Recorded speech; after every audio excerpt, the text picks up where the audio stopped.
mbokk yeeg xarit yi jaa ngeen jëf ñu ngi leen di nuyu di leen ziar yéen a ngi ci ITV télévision groupe E-Media ñu ngi dalal tey ji ki nga xam ne mooy Mady Touré di président académie Génération Foot mu ñuy dalal fii nga xam ne ci bureau ci localu académie Génération Foot ji boppam daanaka fii la lépp tàmbalee dafa mel ni ci ni mu ko tàmmee di waxee naan dafa démarrer ak benn table ak ñaari bal bi ñu mujjee daje suñu dernière interview il y a 2 ans fële la woon ci Déni ci terrain wu académie Génération Foot tey jii ñu nekk ci quelques waxtu rek balaa élection ak assemblée générale élective bu fédération sénégalaise de football di am Mady Touré ma lay nuyu di la dalal ci ITV. mais Babacar maa ngi lay nuyu di nuyu aussi tous les téléspectateurs yi ñuy xool et vraiment di lay dalal jàmm ci GF parce que yow yaa def déplacement bi et c'est un immense plaisir de m'adresser devant votre télé ak tout le peuple sénégalais. Alors Mady ci quelques heures avant élection yi ñu bëggoon nañ xam un peu ban état d'esprit moo lay animé actuellement ndax am nga ay appréhension particulière ci événement bi ñu jëm li jëm ci wàllu organisation bi ci li jëm ci wàllu fichier bi li jëm ci wàllu lépp luy dem ci wàllu vote beeg yooyu ci ban état d'esprit nga ci nekk ak ci ban gis-gis nga ci toll. waaw mais gis-gis ma ci toll tey da nga tombé sax parce que depuis balaa may jéem a wax leneen maa ngi lancer un appel à tous les Sénégalais en tout cas man sama camp ak sama wàllu bopp ak sama équipe. ñun ñëpp am nañu sérénité donc li ma animé ñëpp xam nañ ko c'est le renouveau du football sénégalais et am si yaakaar parce que depuis le 4 janvier la tegoon sama nënd et def le tour du Sénégal pour apporter un changement mais xam naa ne changement bi c'est un changement collectif mais wax na affaire fichier mais lu bees li si am mooy que fichier bi ma jot respecté wuñu article 22 bi alinéa A B C D am na changement parce que yokk nañ ci 20 clubs de beach soccer te musuñu voté benn voix la ñu am donc déjà maa ngi lancé un appel au peuple sénégalais ci lancé un appel à tous les acteurs de football que fédération bi ñu ngi commencé andi loo xam ne bokkul ci élection yi et que candidat Augustin bëgg na mu delloo raison bi aux commissions parce que léegi pour l'instant il n'est plus à la commission mu delloo ko commission bi mais li ma mënti wax léegi mooy que Augustin ci boppam ak Mady Touré ñoo yem képp pour l'instant parce que fédération amatul président te ñu ko war a jiite mooy commission bi mais am naa yaakaar que ni commission bi ay nit ñu am expérience lañu composé donc de grands juristes am naa yaakaar aussi que problème du am parce que ce jour bi jotee changement yi ñu demandé ñun parce que bind nañ leen dina am ay éclaircissement bi nga leen saisiré waa commission électorale buy maître Seydou Diagne dirigé est-ce que tontu nañ leen ci cas boobu précisément. waaw tontuwuñu ma mais yónnee nañu fichier bi mais nag logique bi mooy ñu tontu woon ma ne ma ñun laaj nañ ñu lii donc il faut que ñu yónnee la fichier bi mais jot nañ tey fichier bi mais si sama jàngat ñoom aussi il faut ñu xam ne bu ñu leen fi tegee nekkuñu fi pour Augustin nekkuñu fi pour Mady ils sont là pour la transparence te am naa si yaakaar transparence dina am le jour J. mais bu ñu présenté wax ji noonu est-ce que du dem ba niru ne Mady dafay bañ club bu beach soccer yi am. baat ci football bi est-ce que ragaloon ñu mu am une mauvaise interprétation également surtout que malheureusement fi ñu toll ci suñu football beach soccer mooy la seule partie du football xëy na bu mën a am bu fi amagum yenn ndam yooyu est-ce que ragaloon ñu am interprétation boobu ne yow da nga leen di jéem a boddi. waaw interprétation bu ñu munti wax man interprétation bi nañu interpréter code électoral bi ci article 22 bi bokku ci. donc innovation bi ñuy wax du ñu bàyyi tey ba 2021 ñu wax donc waroon nañ ko wax au début te ne dañuy voter parce que bu ñu waxoon ne au début dañuy voter dinaa mën a dem def sama campagne si club beach soccer yi parce que oo naa leen benn voix la ñu am donc du ñu bàyyi balaa dernière minute parce que aussi dernière minute day yàq yëf yi ñëpp xam nañu aussi beach soccer sama programme mënuñu wax ni que aujourd'hui ñu am beneen interprétation parce que man sama programme boole naa si beach soccer te xam naa ni beach soccer day développer football parce que day tax xale yi gën a am maîtrise dans le jeu parce que discipline la boo xam ne day yokk technique gu joueur. alors ñu dem ci beneen pàcc def nga tuuru Sénégal campagne électorale. wër nga dëkk bi waraat dëkk bi wax ak acteur football yi à la base bi nga ci paree ban jàngat nga ci am lan nga ci déglu parce que nee nga déglu nga leen lan lañ la wax ci li nga gën a jàpp. waaw li ñu gën a jàpp li mu leen wax c'est le renouveau du football sénégalais sama 7 points yi ma leen présenté xam nañu am na nouveauté te aujourd'hui boo xoolee nouvelle gouvernance nouvelle politique marketing infrastructure politique de développement le football féminin accord quadripartite fédération collectivité locale état FIFA ak politique sociale point boo jël rek am na point boo xam ne dañ ko war a améliorer suñu football boo jëlee tey ci point numéro premier point bi mooy la nouvelle gouvernance loolu mooy yow li nga leen proposé mais ñoom bi nga xam nga comme échange la woon waxtaan ak ñoom acteurs yi. yow bi nga leen dégloo ba pare lan nga jàpp ne mooy ci seen problème yi gën a fës ci ñoom liñ la wax ñoom. waaw loolu laa la bëgg a tontu. dama la ne ci point bu nekk. bi ma développé ñoom gis nañ ci seen bopp. du dëgg. point boo bu ñu laal rek ñoom gis nañ ci seen bopp. su ma demee ci point de nouvelle gouvernance gis nañ ni wax nañu exigence d'une gestion moderne. donc ànd nañ ci que dañu war a am directeur wala directrice générale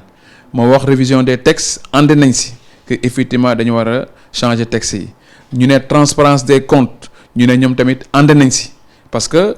koo ci waxal ñu ne la tu as un programme alléchant un programme pertinent donc loolu motivation supplémentaire la ma dem ci affaire infrastructure ma wax leen affaire infrastructure yi ànd nañ ci xam nañu Sénégal doit être doté des infrastructures dignes de ce nom pour pouvoir organiser un CHAN et une Coupe d'Afrique du dëgg la petite catégorie ma wax leen ko pour ñu mën a jouer ci stade hybride yi ak synthétique donc loolu mooy dans la nouvelle gouvernance ñu dem ci nouvelle politique marketing ma ne leen vous avez besoin d'argent donc bu ñu demee ci besoin d'argent ma ne leen tey maillot yi buñ ko jaayee à 1 million de Sénégalais à 10 000 francs ça fait 10 milliards ma dem dans la nouvelle politique marketing wax le club privé foofu ma ne UNACOIS bu ñu fa amee partenariat à 100 000 francs à 78 000 sociétés muy 7 milliards 800 millions muy 17 milliards mais bon maintenant ak pandémie bi donc toujours dañ koy majorer ma ne peut-être mën nañu am 50% mën nañu am 8 milliards de sponsoring plus li leen FIFA ak CAF di jox mën nañu am 10 milliards loolu moom la ñu tënk ma expliquer leen ko ba mu leer seen bopp ma dem dans la politique de développement wax que aussi li ma wax ci politique de développement dafa leer pour avoir un bon joueur il faut avoir un bon entraîneur pour avoir un bon entraîneur il faut ce dernier soit bien formé xam déjà loolu leer na seen bopp ma ne aussi il faut que ñu am académie fédérale 1200 écoles de football ça fait 120 000 jeunes qui veulent devenir un Sadio Mané xam nga c'est la vision qui parle donc loolu ba ma leen ko waxee ñoom seen wàllu bopp club bi dañ ci gis seen bopp ñu dem ma wax leen affaire leur logistique la logistique des club bu nekk il faut ñu jox leen benn bus mais à l'immédiat su 7 août jeexee mënuguma leen jox tout de suite un bus par club mais mën nañu jënd 30 ou 40 ou 50 bus def ko ci ligue pour que club yi war a def dem déplacement bu sori ñu mën ko utiliser du lundi au vendredi nous pouvons mettre ces bus en location pour mu andi ay ressources additionnelles donc foo xam ne joxewuma fa andi na solution donc boo xoolee sama programme des 7 points c'est un programme réaliste et réalisable. justement ci programme boobu bëgg naa ñëw ñu am fuñ ci taxaw ci quelques points ci benn ci pàcc yi da nga ci wax lépp li jëm ci infrastructure ñu gis ne ay nga ne da nga ci am benn politique de développement des infrastructures vulgariser ko un peu partout dans le Sénégal ñu gis ne politique d'infrastructure sportive ba fi ñu toll nii ça a toujours été dafa nekk loo xam ne ci wàllu état la doon muy état central ak collectivité locale yi ñu gis tamit ne yeneen dëkk yi ci àdduna bi tamit loolu mooy soit collectivité locale yi ak état central wala club professionnel yi am seen stade bopp lan nga mën a expliquer orientation bi nga bëgg a jël pour que ñu ne fédération tey jii moom mooy mener un peu politique infrastructure yooyu. non xam na infrastructure c'est la mission régalienne donc boo xoolee ci point bu nekk li ma ko jàngatee aujourd'hui xam nañu ko état moo koy defar mais tey ba Macky Sall jëlee engagement day tabax Diamniadio stade de dernière génération. stade du Sénégal. mais ñaata moo si ñaata lañ ko dépensé xam nañu ñuy wax ay 80 ou 100 milliards du dëgg donc man ma ne aujourd'hui que li ñu dépensé foofu tey su fekkoon ni man laajoon nañ ma sama avis dinaa ne président en tant que président de la fédération am nañu ay stades yoo xam ne sont existants au Sénégal du dëgg donc buñ ko jéemee xaymet mën nañu defar loo xam ne peut-être pour réduire coût bi parce que kooku volonté chef de l'État la moom moo dem Russie gis ko mais mënoon nañ ko waxtaan ak moom mais comme que ñoom amuñu vision man dama am vision ñëw jàngat stade yi nekk ci biir Sénégal yépp ma ne lii bés bi ñu ko defaraatee football bi mën na tegu ci yoon parce que ba léegi amuñu stade boo xam ne mën nañu ci jouer boo xoolee 5 villes yi ma choisir muy Dakar Thiès Saint-Louis Kaolack ak Ziguinchor am nañu stade Léopold Sédar Senghor tout récemment jël nañu 400 millions jël ko dem defar stade Lat Dior ba léegi stade Lat Dior kenn homologué wu ko mais si 400 millions yi bu ñu koy def si comité exécutif mais personne n'était au courant de utilisation xaalis boobu donc loolu anomalie la boo xam ne war nañu ko expliquer donc bu ñu jëlee 400 millions yooyu def ko foofu mënoon nañ ko def tey si stade Léopold Sédar Senghor parce que xam naa ne loolu bu ñu ko defoon tey dañu mën a jouer dootuñu fi nekk ti wax ni ndax stade yi dañ ko homologué ou pas. mais justement loolu est-ce que béy wéyul mbuus parce que état bi jël na ay décision lu jëm ci stade yooyu muy stade du Sénégal bi nga tudd léegi. stade Léopold Sédar Senghor état jël na ay engagement pour changer ko est-ce que béy wéyul mbuus ci fédération ci boo li nga jàpp ne boo faloo ni nga nar a tegee un peu cette politique d'infrastructure. parce que comme décision yooyu jël nañ ko ba pare li ci topp nan nga koy fas yéene étaler. ak fan la ñuy jëlee ressources yooyu pour defar. xam na ressources yi soo liiroon sama programme dina gis am na benn point 6. l'accord quadripartite fédération collectivité locale état ak FIFA kenn mënutul defar football sans les collectivités locales parce que FIFA dafa am programme forward boo xam ne daf koy jox aujourd'hui état yi. ak fédération ñu signé une convention pour ñu mën a développer le football moo tax aussi promouvoir le football à l'école le faire revenir mooy UAC bu ñu woon def mais loolu yooyu volonté d'une fédération la man c'est cette volonté boobu moo ma animé aujourd'hui avec aussi sama vision bi ma am pour que football bi dem kanam aujourd'hui mënatuñu def dara sans li mu la tuddal mais état nekku fi que pour sport mais boo ñëwee aujourd'hui war a par exemple def dara ña am ay idée am vision soo nee état bi man de lii bu ñu ko defee mën nañu am lii parce que le ballon aujourd'hui a un grand pouvoir d'intégration le ballon a un grand pouvoir de stabilité sociale le ballon a un grand pouvoir de création d'emplois et le football est devenu une économie donc loolu boo ko xoolee et aussi soo jëlee yaa ko wax sànq que Génération Foot est parti avec une table et 2 ballons donc on parle d'une RSE et dans cette RSE là ñun créé nañu déjà 300 emplois est-ce que la fédération doit pas faire plus que Génération Foot en créant 3000 emplois parce que c'est possible mais yëpp question de vision la ak question de volonté. ku wax fédération sénégalaise de football tudd équipe nationale de football parce que mooy li nga xam ne mooy cristalliser un peu toutes les attentions gis nañ ne fédération mission wam xëy na mën nañ jàpp ne équipe nationale lu ndaw la ci boo ko yaatalee ci lépp mais coow équipe nationale souvent mooy yóbbaale lu ci des yëpp ba gis nañ ko ci campagne bi ñun toll nii ci diggante 2 camps yi gis nañ par exemple camp adversaire bi nga war a jàkkaar lool ñu focaliser ci CAN bii di ñëw ñu gis ne également ñu bëri si ñi lay jàppale dañuy wax ne waaw ñëlee yéen gañewu leen kon jóge leen fi affaire mu mel ni lépp dafay tënku ci équipe nationale ñu bëggoon xam yow Mady Touré ban vision ak ban politique de gestion nga jàpp ne mooy bi war a gën moom mooy bi nga xam ne moom nga nar a teg ci li jëm ci sélection A bu Sénégal. Babacar, j'ai mal au cœur. Je suis triste. Parce que très triste même de le dire. Parce que bu ñu demee bay wax affaire Coupe d'Afrique teg ko seen xel li ma bëgg a dégg ba léegi déggul leen ko. mooy lan. wax naa la sànq y a 1200 écoles de football. 80% de la population aujourd'hui a moins de 25 ans. ñu xam ne football dafa bari doole. du dëgg dans mon programme je parle d'un pôle de développement partout dans le Sénégal. Un ballon et un cahier. ku réussir ci football bi tu vas réussir dans les études. ma jox la à titre d'exemple on convoque les jeunes joueurs à l'équipe nationale à Guéréo à Toubab Diallo pendant 3 mois xale yi du ñu jàngi yow bi nekk journaliste da nga jàng tey ba mun a def sa métier est-ce que xalaat nañu que xale yi lan lañ la war a def ces jeunes là d'accord naa ñu wax Coupe d'Afrique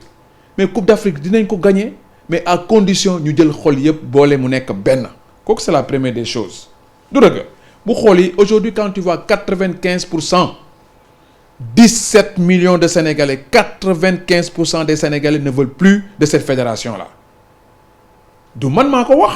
c'est le sondage te aujourd'hui le fait d'être candidat les gens qui m'appellent c'est une motivation supplémentaire parce que il y a eu un vécu ce vécu c'est le bilan de Génération Foot du dëgg partir d'une table et 2 ballons on a créé 300 emplois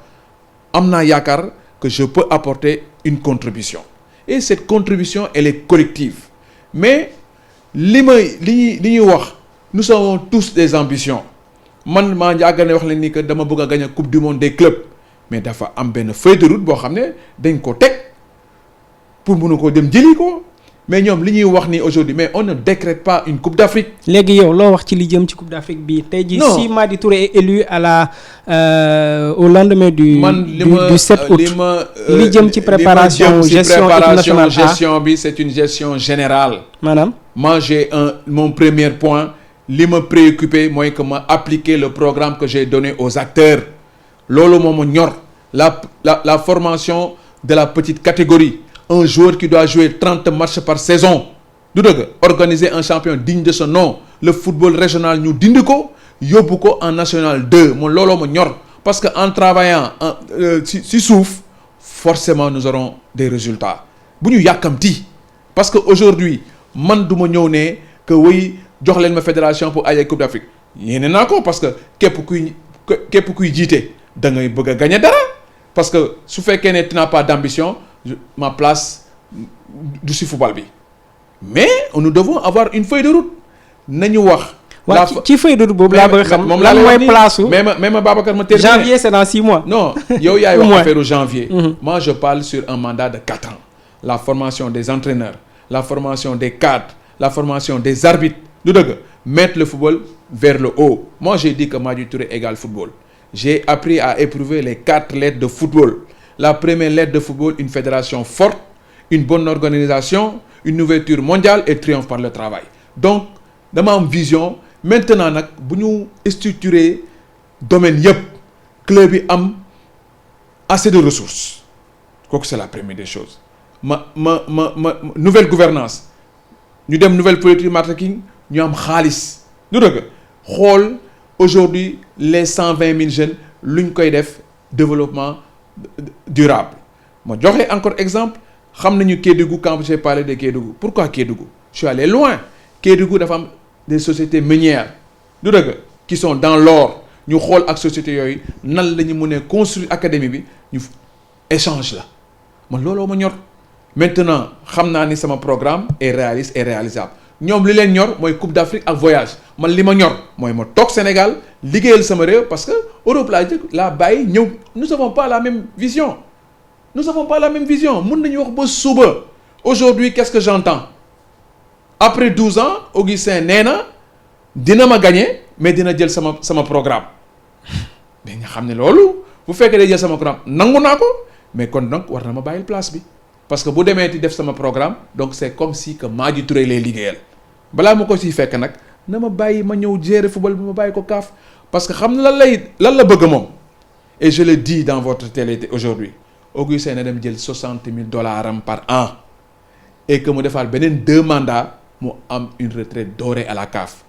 Abdoulaye Sow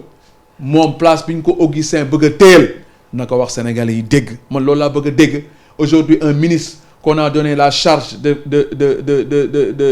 construire plus de 100,000 logements ñuy xëccoo sa rakk yaan pour un poste de LFA ça veut dire qu'il n'a pas d'ambition quand on n'a pas d'ambition on ne peut pas être dans le gouvernement du Sénégal je suis désolé de le dire. mais ba tey man amaguma tontu ci le court terme xam nga wax nga vision sur le long terme sur les 4 ans mais dañ nekk ci dëkk boo xam ne Sénégal loo ci wax football waxoo leen lu dul dem jëli wala ni ñuy taxawee ci Coupe d'Afrique bii ñuy jëm dafay mel ni dafay am lu des concrètement man bëgg naa xam est-ce que da nga satisfaire ci gestion équipe nationale wala da nga ko wala da fa nekkul loo xam ne da nga jàpp ne sur le court terme nii amul luñ ci laal wala luñ ci yëngal wala nan nga jàpp ne en tout cas pour dem ci campagne bii nga xam ne c'est le court terme mooy peut-être la meilleure solution en termes de gestion. parce que tamit vision baax na mais également li nga xam ne dafa ne këtt ne jonn bëgg nañ xam nan lañ ciy demee bu Madi faloo le 7. Il y a eu des acquis parce que aussi il faut pas xañabal liggéeyu jàmbur. Il y a eu des acquis il faut améliorer maintenant la vision bi ma am daf siy topp avec des objectifs soo xoolee sama programme je parle de la Coupe d'Afrique ak Coupe du Monde je suis allé encore plus loin que ñoom. mais forcément aujourd'hui comme li ngay wax moyen terme bi ngay wax am na ak long terme donc loolu yëpp dañ koy jàngat mais man comme li ma la wax j'ai un programme qui est réaliste et réalisable l'objectif premier nous devons aller en Coupe d'Afrique en 2022 ñëpp xam nañu Sénégal depuis des décennies et des décennies ba ma juddoo ba léegi maa ngi koy dégg kañ la ñuy gagner Coupe d'Afrique kooku je suis conscient mais dama bëgg Coupe d'Afrique bi muy àndal dafa war a ànd ak liggéey on ne doit pas se focaliser que à la Coupe d'Afrique parce que Augustin wax na ko il n'a pas de programme sama programme lay jël pour liggéey ko il a parlé de nouvelle politique marketing il a parlé de la nouvelle gouvernance nee na moom il a failli moo ko wax il a failli que effectivement moom même dans sa communication dafa war a jàngaat moo tax war na ñëw aussi comme que sama programme la nar a utiliser ma won ko ban chemin la war a jël pour pouvoir réussir. léegi comme wax nga sàng ne qu'il y a eu des acquis à ton avis lan mooy li nga xam ne moo positif ci liggéeyu équipe bi fi nekkoon nga waral jàmmarloog ñoom. bon liggéey bi fi nekkoon mooy man bokk naa si c'est la petite catégorie dans si catégorie yëpp U15 U17 U20 ba senior. mais fournir naa leen malgré que joueurs yi xam na ce qui est extraordinaire au Sénégal joueurs yi ñu sax 20 matchs par saison yàlla def ñu wërsëgu yàlla la ñoom wax ji ñuy wax yëpp mooy catégorie yi mais catégorie ñuul la si c'est pas Dakar Sacré-Cœur c'est Diambar si c'est pas Diambar c'est Génération Foot donc ensemble ñun on a contribué au développement on joue un championnat de première division et de deuxième division mais am na anomalie sur le football amateur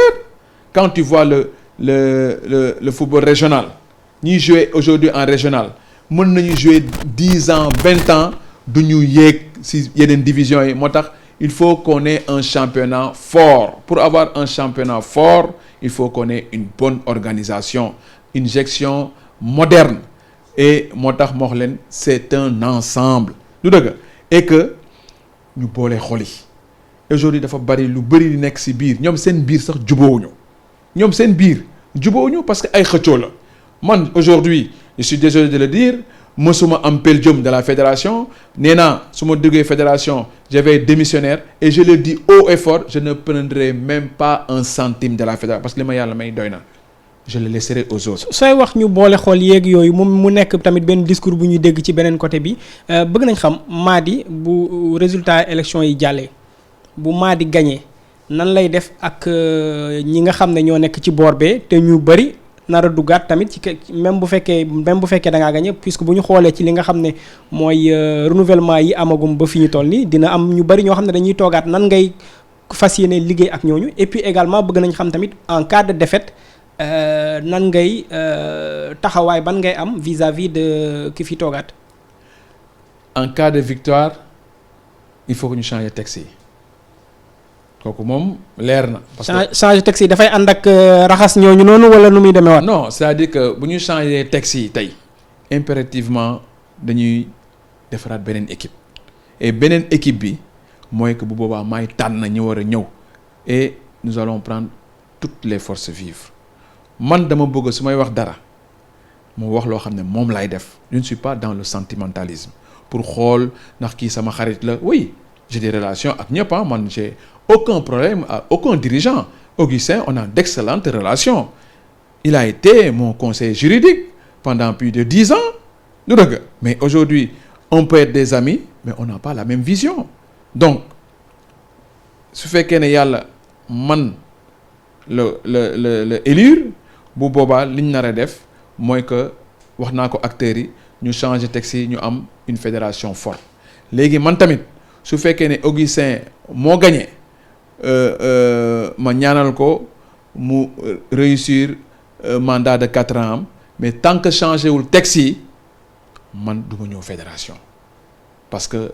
awma temps bu may perdre moi j'ai un métier du dëgg et que aujourd'hui il faut ma gis sam bopp. buñ ko changé nga waaw le cumul des postes. Augustin ne peut pas aujourd'hui dafa bari casquette yi dafa bari et pour gérer notre football il faut qu'on ait le courage de le dire nous avons besoin d'une personne permanente et il n'a pas le temps.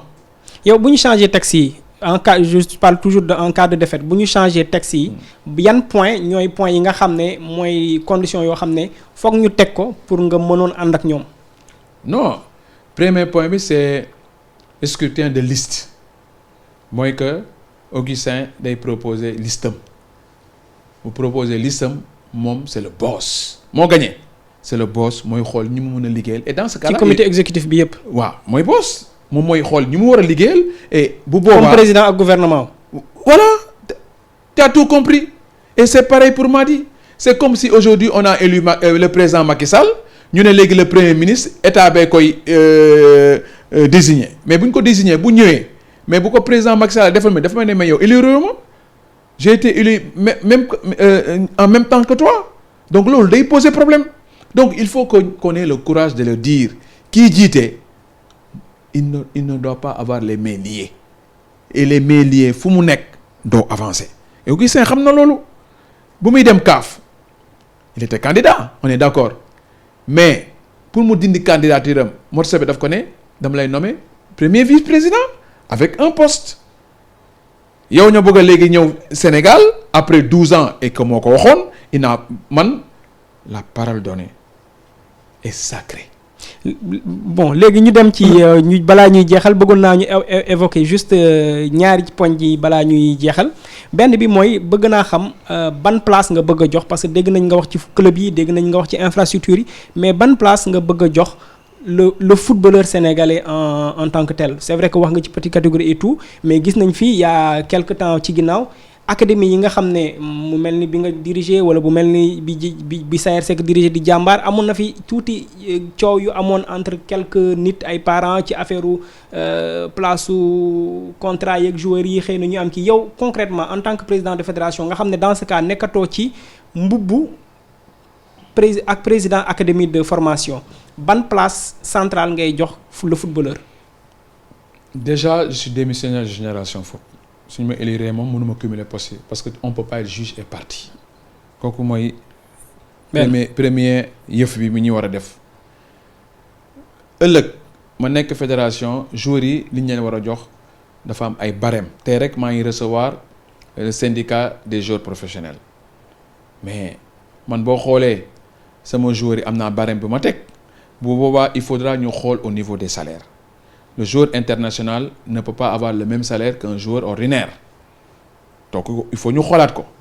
Il y a aussi le barème des entraîneurs yëpp dañ ko c'est un ensemble mais Babacar il faut aussi man xawma continue mi di nekk biir fédération ñoom nag ñoo xam comment ils ont fonctionné pendant 12 ans man nee naa la j'ai un programme forcément si je suis élu damay appliquer sama programme de mes 7 points 7 points yi nekk na plus de 50 points man maa ko condensé pour que nit ñi mun ko lire parce que boo jëlee déjà sur la nouvelle gouvernance rek am na foofu 3 points donc. gis nañ ci points yi nga dugal ci benn foot féminin lan moo tax ci génération foot en tout cas à notre connaissance lan moo tax amul pàccu foot féminin ba fii. waaw mais kooku ñu taala sax mi ngi ko wax parce que xam na booy def dara. est-ce que du da nga ko boole ci programme bi nii juste pour. non non dama ko dugal ci programme bi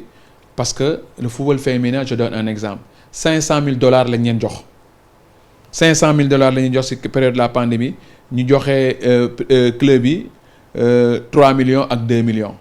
200 et quelques millions yi kenn xamu ko te club ñiy jouer football féminin ñu ngi koy kaas man c'est l'implication des femmes dans les centres de décision former des femmes entraîneurs ñoo xam ne ëllëg mun nañ leen jël et je lance un appel tey vous avez vu que les anciens internationaux ñëw ñu ma demandé naa leen pour gis leen ils ont refusé de me recevoir. ndax lan je sais pas et pourtant ils ont reçu le candidat sortant mais man kontaan naa parce que les anciens internationaux au côté féminin ñëw nañu les anciens internationaux ñëw nañu ne ma vraiment ñun dañuy ñëw pour soutenir nañu le football féminin ñëw nañu donc pour vous dire aujourd'hui et pourtant ay samay mag ñoo nekk et des anciens internationaux et j'ai un programme pour ñoom et je le dis que les anciens internationaux n'ont même pas le droit d'avoir un poste de vice-président te loolu dama koy dindi. dama koy dindi su ma toog ak ñoom dama leen koy wax pourquoi aujourd'hui on dit les anciens internationaux. est-ce que du nit ñëwul gis la moo tax nga bëgg ko dindi. je sais pas xaw ma peut-être dañ ko mën a mais les anciens internationaux léegi fekkee dañ koy dindi tey les anciens internationaux mais pourquoi on ne met pas les anciens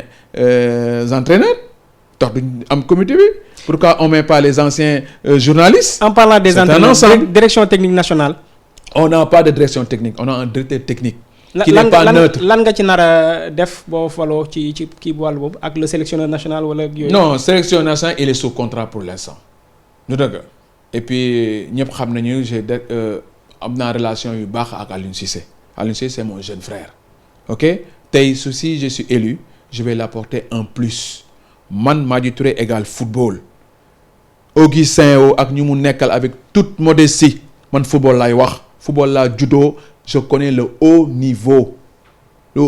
dama ko xam j'ai joué du dëgg xam naa poids wu ballon ak lépp. moi je ne viens pas du basket lan nga nar ci direction technique nationale bi Mayacine Mar dirigé. non mais Mayacine ni mu dirigé aujourd'hui nous avons un directeur technique mais nous avons pas une direction technique wax ma léegi aussi qu'est-ce que Mayacine Mar a fait aujourd'hui Mayacine Mar. moo tax lan nga laaj lan nga ci nar laisse-moi terminer Mayacine Mar au lieu muy ànd ak Augustin il devait être neutre au lieu muy ànd ak Augustin partout dans le Sénégal dafa waroon toog liggéey et tout le monde à chaque fois que nit ñi nañu ko toogal liggéey moi je donne à titre d'exemple Amsatou Fall dama ko